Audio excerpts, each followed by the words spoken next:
This week in theaters, we saw Star Trek. Star Trek. Let's chug, Ben. Righto, bud.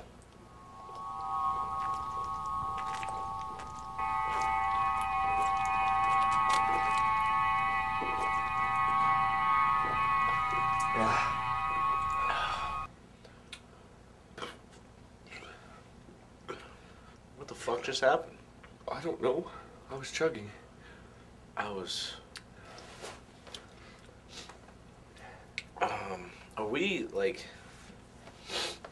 we on board? I think so. Are we in space? I don't know. What's that? Are we on set of some TV show that we're not gonna mention? Well, at least the M&M bowl came with us. I'm so happy that it came with us. And our beers.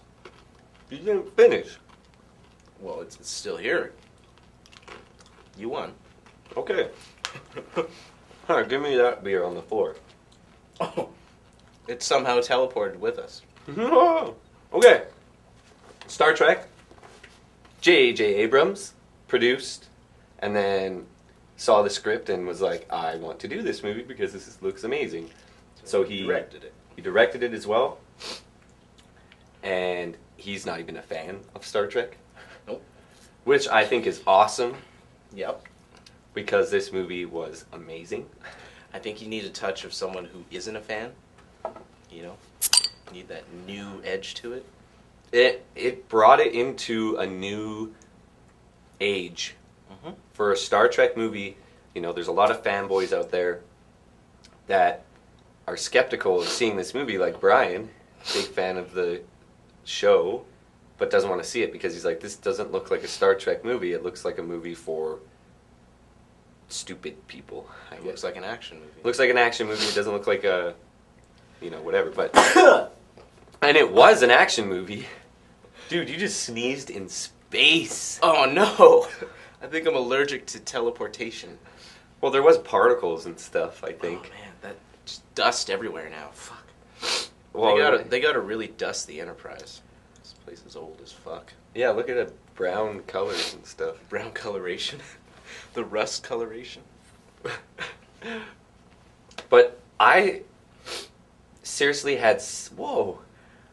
You just got it in a space trap. Continue. I had so much fun watching this movie, dude. Mm-hmm. Like, I didn't think it was going to be that good. You know, I was like, okay, it looks pretty cool, yeah. But I didn't think that it was going to, like, blow me away as much as it did. Yeah. I'm the same, dude. I just had a huge smile on my face the entire time. Same, and it starts out just like, let's get into it, you know? Like, there's a little bit of back end, and then just boom, action, boom this, boom that.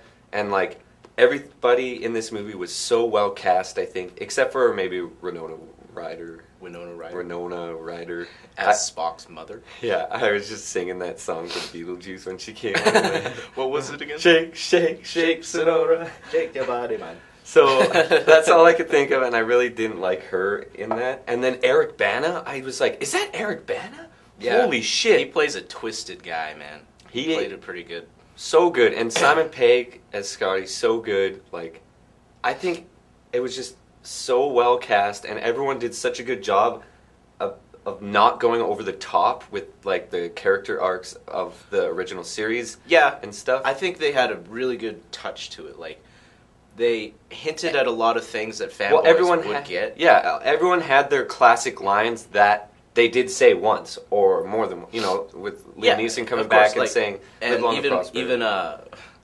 even Bones McCoy had his, like, I'm a doctor man, damn it, I'm a doctor man, and not a physicist. Yeah, and even when Chekhov came out and started doing, like, his bad Russian accent, you're just like, yes, that's perfect. But you know, it brought all those little things about the original series to the forefront for all the people who are fans of the original series, and it gave it a new life, which is cool. And the special effects were amazing. Special effects blew me away totally. Just like, you know how they would always go to warp speed in the past, and it would be like warp speed, and then the ship would stretch. Yeah. It'd be like, and then fly off. When they went to warp speed in this movie, it was just like, bam, and they were gone. And it sounded like a gun of some sort or something. Yeah, like it should have. Yeah. Warp speed, you know, just gone. Yeah. And I don't know, everything, it's, J.J. Abrams does a really good job. Mm-hmm. Like, for someone, obviously the writer, one of the writers is a huge fanboy. Yeah, the same writers who did Transformers 1 and 2. So, amazing job all around from everyone involved in this movie. Like, I've never felt that every single department of a movie did everything so right. Yeah. You know, I thought at times, like, the plot was a little bit silly sometimes. Well, it has to be. You got to think It about. It has to be a fun space adventure. You know. You know, Everything's not going to make sense. No, and there's like some good comedy parts as well, bringing it back because like the part where Kirk had the puffy hands. Yeah. Was a little bit. It was funny, and then you're just like, what? Yeah, it made it almost kiddish. Yeah, that whole slapstick. That whole part was so slapstick. He kept getting the needles in the neck, and it was just like, stop it! Yeah, but I think they did it just enough so it wasn't too over the top or anything. Other than maybe that, and like some of the other like, kind of like okay, they're trying a little too hard to be slapsticky or comedy-esque and stuff, and then they kind of stray away from the story. But I think it was intertwined well enough into the whole like new age space action movie with the comedy bits, and then the whole, because there's so many wicked characters. Yeah, Simon Pegg's character was probably my favorite. Yeah, and his little friend. Yeah, you know, his little friend was like, get down from there. Yeah, like like I don't see much or if anything wrong with this movie at all.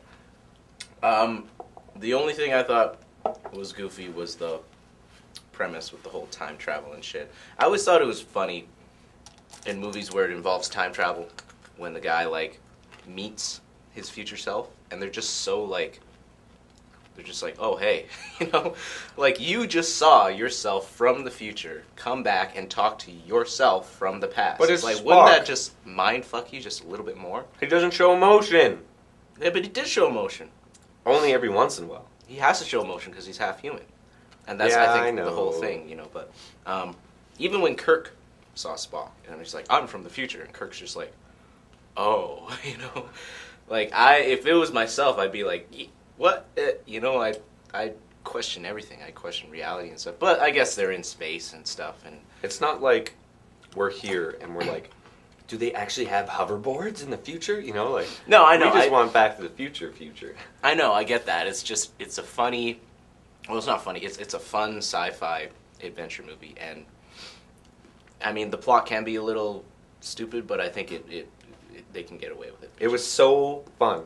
Like Yeah. leaving that movie, I had like a perma smile on my face for like 5 minutes after because I was just so blown away. I had so much fun watching this movie. Yeah, I'm so excited for the movies to come because I've always been a Star Trek fan. I've never been a big Star Trek fan. Neither. But now I think I want to get more into it just because of this movie, and it's kind of reinvented everything.